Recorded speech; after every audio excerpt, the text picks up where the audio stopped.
Peut-être, Joël Dornet, ce serait l'occasion de poursuivre sur l'épigénétique, parce que vous l'avez abordé très rapidement en préambule de cette conférence, et pourtant c'est un sujet intéressant. Qu'est-ce que c'est? Alors c'est plus qu'intéressant. L'épigénétique, je vais vous expliquer ce que c'est la grande révolution de la biologie de ces 5 dernières années, pas 10, 20, 30, 5 dernières années. Il y aura une floraison de prix Nobel sur ce sujet. Vous connaissez tous la génétique, c'est l'ADN, le programme du vivant. Et pendant très longtemps, on a cru que cet ADN ne pouvait faire des variations. C'est vrai d'ailleurs, c'est une réalité, par des mutations qui mettent très longtemps à se traduire par des espèces qui vont s'adapter et donc sélectionnées par la sélection darwinienne.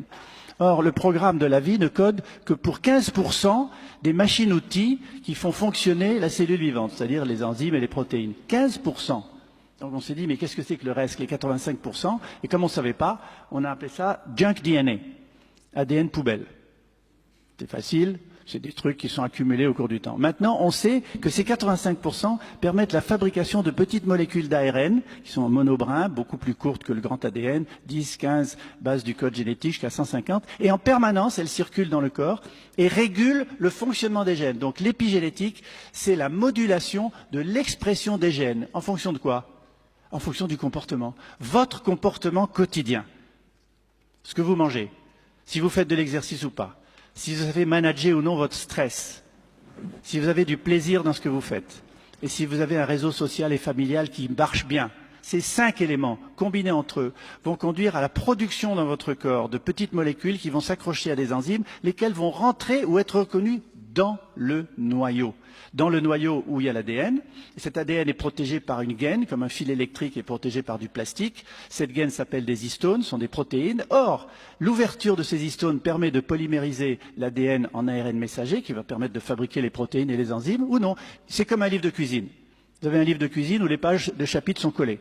Si le chapitre du soufflé au fromage est collé, vous ne pouvez pas faire de soufflé au fromage. Par contre, si le chapitre du poulet casserole est décollé, vous faites du poulet casserole. Mais si on recolle le chapitre du poulet casserole et qu'on ouvre le soufflé au fromage, vous ferez du soufflé au fromage. L'ADN, c'est comme ça. Il y a des gènes qui s'expriment, des gènes qui sont silencieux, des gènes qui sont inhibés. Et ça dépend de notre comportement. Donc, je finis là-dessus. Réalisez ce que ça représente pour la médecine préventive. Réalisez ce que ça représente pour vous. Vous pouvez être en partie responsable de votre santé. Oui, vous pouvez faire quelque chose pour vous.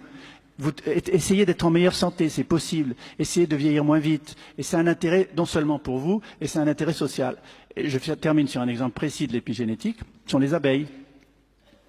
Toutes les larves d'abeilles naissent avec le même patrimoine génétique, exactement le même. Mais si vous donnez de la gelée royale à manger à certaines larves et pas à d'autres, elles deviennent des reines.